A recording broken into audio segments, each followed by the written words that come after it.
A él le gritan primero hijo de español y dice, dichoso yo que sé quién es mi padre.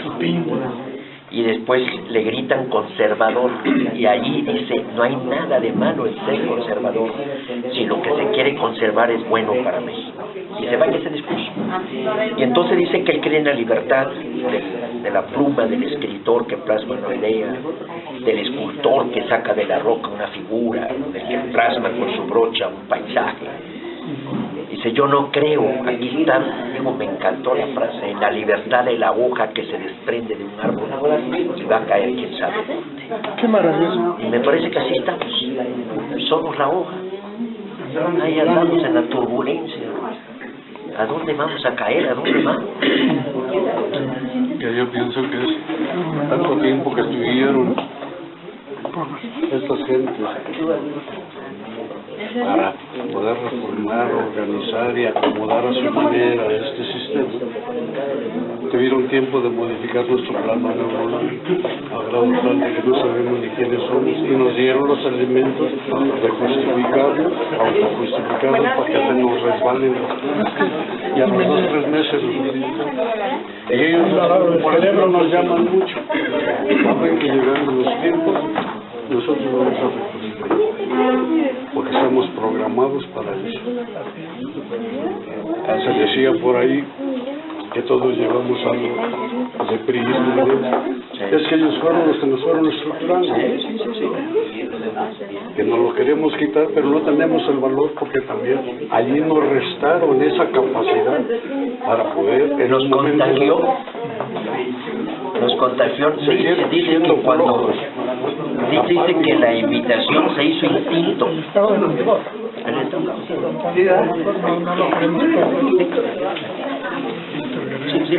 Parece que esto ya pasó y entró dentro de nuestra genética. Sí, se hizo. Y en un momento dado se hizo una forma de hacer política.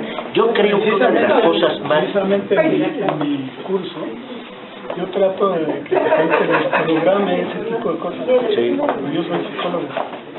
Entonces busco entrar al cerebro, decirle a la gente cómo puede entrar al cerebro, con su corazón, y cómo se puede desprogramar de lo que quiera. No es difícil. no, pues somos una computadora, pero una computadora que estamos más viruleados que nada. Y fíjate, viruleados, pero además esto, yo creo que esto está inyectando odio. Esto está inyectando rencor, esto, digo, las redes sociales, todo esto ya... Bueno, del Partido Acción Nacional. A nombre del comité les damos esta fraterna recepción que se sientan como en casa. Precisamente hoy estamos para hacer un ejercicio donde los panistas podamos analizar precisamente los retos que estamos enfrentando de cara al 2018, hacer esta reflexión con un ponente de altísima trayectoria que hoy sin duda profundizará ampliamente sobre el rumbo que va a tomar nuestro partido. Y pues bueno, vamos a dar inicio de esta manera con los trabajos del foro sobre los retos que tiene el Partido Acción Nacional de cara al 2018. Precisamente en estas fechas, como todos sabemos, estamos en un contexto muy complicado en el que la situación política nacional, tanto en temas de seguridad, de educación, desarrollo social y pobreza, tienen un yugo sobre la garganta de la nación. Y es momento precisamente de hacer ejercicios reflexivos para tomar acción política de cara a la siguiente elección. Hoy es un buen momento para reflexionar sobre el trabajo que se tiene que hacer en el tema ciudadano, es decir, sacar al partido con la sociedad y generar redes políticas efectivas que le den sustento a todos nuestros gobiernos. Es el momento de mandar a los mejores perfiles, a los mejores candidatas y candidatos para que ejerzan el poder y dignifiquen la función pública. Y es por ello que nos encontramos aquí hoy, el motivo precisamente de este acto. Y quisiera cederle el uso de la palabra primeramente a nuestro presidente Genaro para que pueda hacer la presentación de nuestro ponente. Un aplauso, por favor.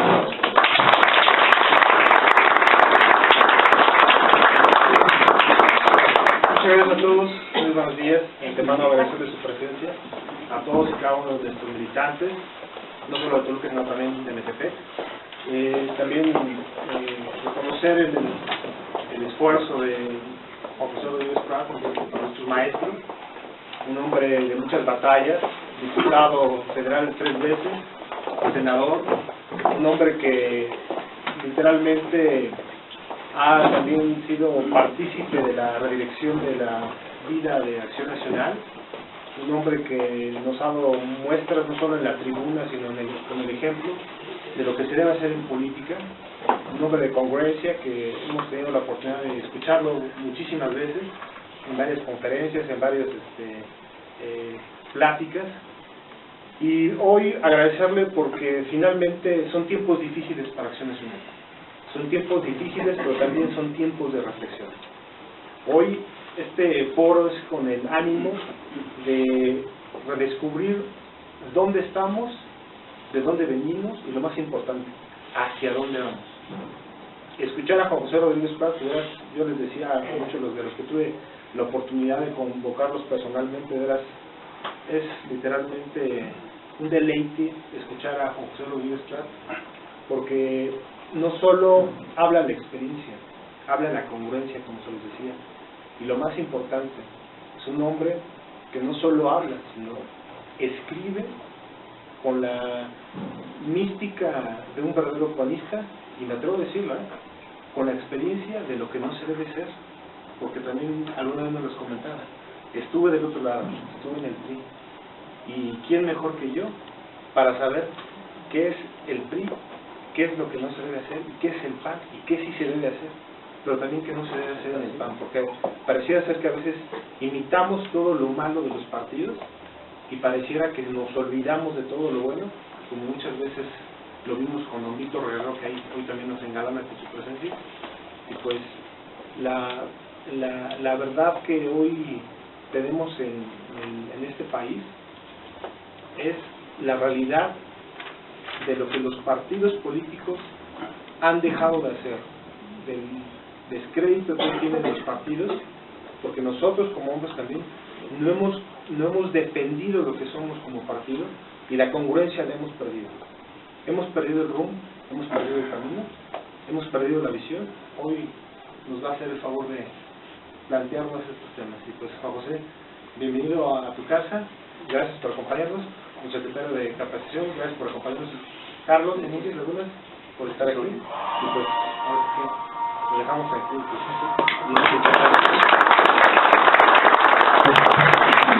me dijeran, fíjense que aquí viene una joven promesa panista que está haciendo sus primeros escarceos hablando, para que así ustedes no creen una perspectiva de todo lo amablemente que dijo el presidente y nos sorprenda. Pues pasé la primera vez, no lo hace tan mal, pero con todo ese introducción, pues ahora sí ya me ponen un paquete muy difícil.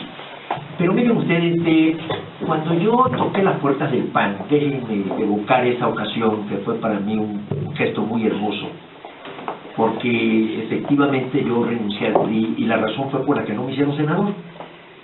Y así lo dije en un programa de televisión que entrevistaban a Marcelo Ebrard, a Demetrio Sodi, a Laida Sansores, a Alejandro Rojas Díaz Orán y Carolina Farri. Y iban, ¿y por qué renunciaste al PRI? Porque dejó de ser el partido de mis ideales. ¿Por qué renunciaste al PRI? Porque abandonó las causas populares. ¿Por qué renunciaste al PRI? Porque yo estoy con la ciudadanía. Y cuando llegó conmigo, ¿por qué renunciaste al PRI? Porque no me hicieron senador. Y entonces vino, se sorprendió y dijo, ¿pero cómo? Yo el lunes 9 de mayo a las 6 de la tarde me entrevisté con Carlos Aníbal de Gortari, y él me ofreció cargos y todo. Al final me dio una amenaza. Había que ver lo que significaba renunciar en aquellos años. Ahorita ya es un brincadero que ya no tiene gracia, pero en aquellos años había que enfrentarse. Yo tenía presión de la familia, de los amigos, era irse al vacío, y sobre todo en Tabasco. Tabasco era y es el estado menos panista de la República. Imagínense ustedes que yo fui el primer candidato a la gobernatura, al estado de Tabasco, en el 94. Tabasco es el último estado en donde el PAN postula candidato a gobernador. El primero fue en el 44, con Aquiles Elorrio en Aguascalientes. O sea, tardó 50 años, del primer candidato hasta el último que llegó con Tabasco. Y después de que decidí, porque me asustó, yo ya había entrevistado con Carlos Castillo Peraza, yo me había entusiasmado con la doctrina del PAN, le había invitado al PRD Andrés Manuel y Graco Ramírez, me había invitado Cecilia Soto al PT, me había invitado don Pablo Emilio Madero al UNO y Aguilar Talamantes al Frente Calderista. Yo fui y toqué las puertas del PAN. Y en Tabasco prácticamente sigue siendo un partido marginal, desafortunadamente. Y el 13 de mayo yo salí caminando por todo Insurgente, la casa de ustedes está en el sur. Nada más me regreso un poco porque el mismo lunes, después de la entrevista con Carlos Salinas, yo voy con Carlos Castillo. Carlos Castillo me había dicho que yo no fuera a la entrevista, pero no me atrevía a tener ese valor para no ir a una cita con el presidente de la República, porque me dijo, te van a convencer. Y efectivamente, como me asusté, llegué con Carlos Castillo y le dije, Carlos, me rajo. Y Carlos Castillo, frente a Gabriel Jiménez Remos y Fernando Gómez Mota, me dijo, Juan José, no estás entre la espada y la pared, el PAN no es pared. Te puedes ir tranquilo, nadie se enterará que aquí estuviste. Llegué a llorar en brazos de mi mujer, pues mi cobardía, ¿no? Yo soy mandilón. Y llegué a llorar en sus brazos, mi falta de valor, pero me volví a entusiasmar. Y para no hacer la historia larga, el día 13 de mayo, el día 12 de mayo, el mismo día del debate de Diego, Cedillo y Cuauhtémoc, yo renuncié al PRI. El 11 de mayo me había mandado un mensaje el doctor Cedillo a través de Lleva Lozán, diciéndome, el doctor Cedillo te manda a decir que estás en su ánimo. Esa frase me indignó y tomé la decisión, porque la tomé con la víscera, la tomé por coraje, yo me sentía con los méritos, había yo sido el diputado con mayor participación en tribuna, había yo defendido la relación Iglesia-Estado, el terminar el reparto de la tierra, los requisitos del 82 para ser presidente, el Tratado de Libre Comercio, el fortalecimiento del Banco de México. En todos los temas yo había participado, yo asumí el trabajo parlamentario, entonces me sentí frustrado. Y yo creo que se vale que si uno siente que uno le da a un partido el lugar que uno cree merecer, bueno, pues y renunciar. Y realmente yo veía en la bancada panista, yo creo que una bancada que va a ser muy difícil que el PAN vuelva a integrar. Diego Jiménez Reyes, Juan de Dios Castro, Felipe Calderón, Felipe Bravo, Fernando Gómez Montt, Francisco Paoli Bolio, Fauci Handan. Era una playa de Salvador Abascal, Ana Tere Aranda, Lidia Madero, Patricia Terrazas, una mujer muy valiosa que ya falleció, de Chihuahua, Daniel de la Garza. Era un grupo verdaderamente extraordinario. Víctor Orduña, Jorge Cermeño, César Jauregui. Yo sinceramente veo muy difícil que vuelva a integrarse una cámara con tanta, y yo los empecé a admirar, y yo conocí el pensamiento de Gómez Morín. Entonces por eso fui y toqué las puertas. Pero lo curioso, lo que les quiero platicar es que me fui por todo Insurgentes y me sorprendí, me acercaba yo a cada puesto de periódicos de la difusión que había tenido mi renuncia. Estaba en primera plana, dije, ay caray, yo no pensé que pudiera tener tal repercusión. Hasta que llegué a lo que hoy es la Fundación Rafael Preciado Hernández, ahí estaba el edificio del partido, y entré, nadie me pidió una credencial, nadie me pidió una identificación, nadie me dijo a dónde iba o con quién quería yo entrevistarme. Después entré ya al edificio, tampoco, no había nadie que me pidiera tanto o que me colgara mi gafete de visitante. Subí las escaleras, ahí estaban los retratos de Luis Cabrera y de Francisco y Madero, y después llegué hasta donde estaba la oficina de Carlos Castillo Peraza y la puerta estaba abierta. Y me paré en la puerta y se paró Carlos Castillo Peraza y me dio un abrazo, dándome la recepción o recibiéndome el PAN. Y aquí me parece que está algo que creo yo que es el principal principio, válgase la redundancia, de lo que es el humanismo político, el trato al prójimo, el trato al ser que tienes enfrente, sea correligionario, sea ciudadano, un simple ciudadano o sea un adversario. Y esas relaciones públicas, esas relaciones humanas, se ve en los 5 tomos de las cartas que se enviaron don Manuel Gómez Morín y Efraín González Luna. El trato de la persona que tienes enfrente. A mí me gusta mucho una anécdota, todavía yo lo periodista, de una barda en un municipio en Tuzantán, Chiapas, que decía con patrocinio del candidato a gobernador, diálogo y concentración. Y agarré y le dije al que escribió, ya viste la estupidez que pusiste ahí, diálogo y concentración. No, me dijo, está bien, diálogo y concentración, es diálogo y concertación. Y me dijo, mire usted, lo de concentración no lo entendemos, pero usted ha dialogado con un funcionario que no está concentrado. Ponen la pupila fija, pero quién sabe en qué está pensando. Entonces, desafortunadamente, esa camaradería, porque esas cartas, si ustedes las leen, don Manuel le dice a González Luna, don Efraín, va usted al municipio de Delicias, no deje usted de saludar a fulanito, a perenganito, pase usted a darle un abrazo. Don Manuel le decía a don Efraín, me encontré con una gente que tenía una enfermedad, y hay que estimularlo, me trataron muy bien en bien, le gustó una carta. Ese trato que yo llegué, desde luego no conocía a don Manuel, todavía éramos unos muchachos cuando yo llegué, don Víctor Guerrero y Noé Aguilar, yo ahí me hacía, bueno, con estos jóvenes yo me junto, ¿no? Y estaban los 5 viejos, que yo traté, digo viejos por su sabiduría y por su sapienza, Juan José Hinojosa, Alejandro Avilés, Eugenio Ortiz Walsh, Alfonso Arronte, y, ¿quién me falta? Eugenio Ortiz Walsh.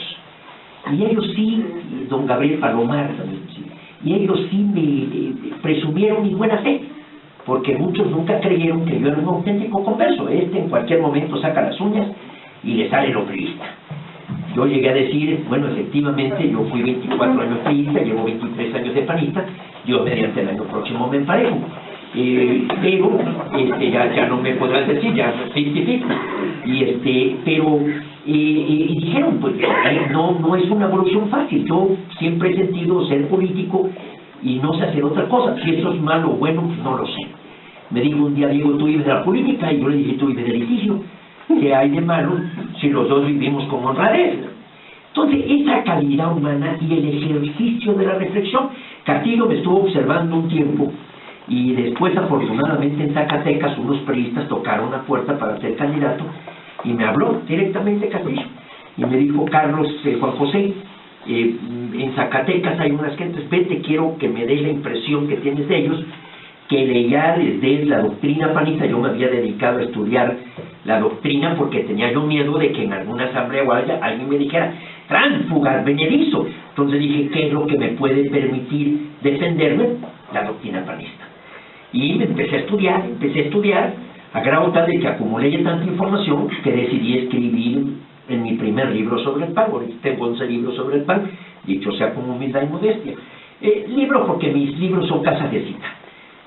Cito mucho, agarro documentos, y en este primer libro me hizo el prólogo Castillo Peraza. Este libro está aquí afuera, el prólogo explica cómo entré, y es la historia del PAN hasta el 97, que es la congruencia histórica del PAN, porque el PAN sí puede presumir de congruencia desde la oposición. Ya después he escrito cosas de qué nos sucedió cuando llegamos al poder. Entonces, por eso digo que en mi caso yo domestiqué al priista que llevaba dentro, pero a otros que estaban en el PAN les creció el pequeño priista o le dio la infantiasis que llevamos dentro, porque sí hay una forma de hacer política, y yo creo que ese fue un pecado del PAN, de no distinguirnos, asimilamos, nos contagió, no logramos distinguirnos, y el primer compromiso del PAN era distinguirse. O sea, el PAN surgió en 1939 diciendo, somos diferentes, somos gente confiable, somos gente que quiere la democracia, somos gente con esa calidad humana para dialogar. Y como bien lo dijo Carlos Castillo, posiblemente en uno de sus mejores discursos, que fue el pronunciado el 20 de noviembre de 1993, cuando sale electo Diego como candidato a la presidencia, en donde Castillo Peraza describe cómo estaba México en el 39. Había una enorme efervescencia, ahorita nos hemos olvidado, pero en los finales del gobierno de Cárdenas había una lucha. Estaba Cedillo, que estaba prácticamente ya convocando una revolución. Cárdenas había expropiado el petróleo. Había también una inquietud en los empresarios. En el campo había una gran discordia por lo tantas hectáreas que se habían despojado, porque fue un despojo de las tierras, ¿verdad? El reparto de la tierra para mí fue destruir riqueza y repartir miseria. Y si ustedes ven la cantidad de mexicanos que hay en Estados Unidos, la mayoría de ellos provienen de ejidos, que el reparto de la tierra fue un gran fracaso. Yo creo que hoy nadie lo puede defender con sentido común. Yo les recomiendo, les sugiero mucho, porque lo que dice nuestro presidente y lo que dice el líder juvenil, que también me agradaron mucho sus palabras, creo que dijo que teníamos el nudo en la garganta o algo así. Me gustó esa figura de que los mexicanos tenemos el nudo en la garganta. Ya se fue, ¿verdad? No, aquí está. ¿Por aquí está? No, ya nada más Arroy se fue. Esa es la nueva generación, los millennials. Ya hay una brecha generacional con los viejitos, ¿verdad? Bueno, el caso es que el 39 estaba el país en un problema serio. O sea, hay que recordar, y hay dos discursos que yo creo que vale la pena arrancar por ahí. El primero es el discurso que pronuncia Lázaro Cárdenas. ¿Por qué escoge el Congreso de Chilpancingo? Fue raro. El 20 de febrero de 1940. O sea, el PAN tenía 6 meses de haberse fundado. Y el discurso lo focaliza Lázaro Cárdenas en la defensa de su gobierno. Él percibe que hay muchas críticas y entonces inicia su discurso defendiendo la educación socialista. Dice que los niños van felices, los padres los llevan con enorme entusiasmo y los maestros imparten la educación socialista consignada en el artículo 3º constitucional. Había sido recientemente modificada en el 34 al asumir el gobierno. La reciben con enorme satisfacción. Después defiende al Partido de la Revolución Mexicana. Ya no era el Partido Nacional Revolucionario, no, era el Partido de la Revolución Mexicana. Ya el que no estuviera en ese partido era reaccionario. Ya era el partido concebido como un todo, que era Lombardo Toledano, que le estaba asesorando a Lázaro Cárdenas del viejo partido de Estado comunista. O sea, Lázaro Cárdenas no creó un partido para contender. La CNT se crea por un decreto del presidente. No se crea porque los campesinos se reunieron y dijeron vamos a organizarnos para poder luchar. No, se crea con un decreto. Y inclusive hay en la creación del Partido Nacional Revolucionario la obligación de los burócratas de donar un día de sueldo cuando el mes tiene 31. Entonces donaban un día de sueldo para sostener la burocracia partidista, sin recabar su voluntad, sino se retenía la nómina. Y después defiende la expropiación petrolera, defiende la empresa de Pemex, defiende la cláusula de exclusión, defiende la economía corporativada, defiende el reparto de la tierra, y con estos 6 puntos pronuncia su discurso, y 8 días después le responde Manuel Gómez Morín.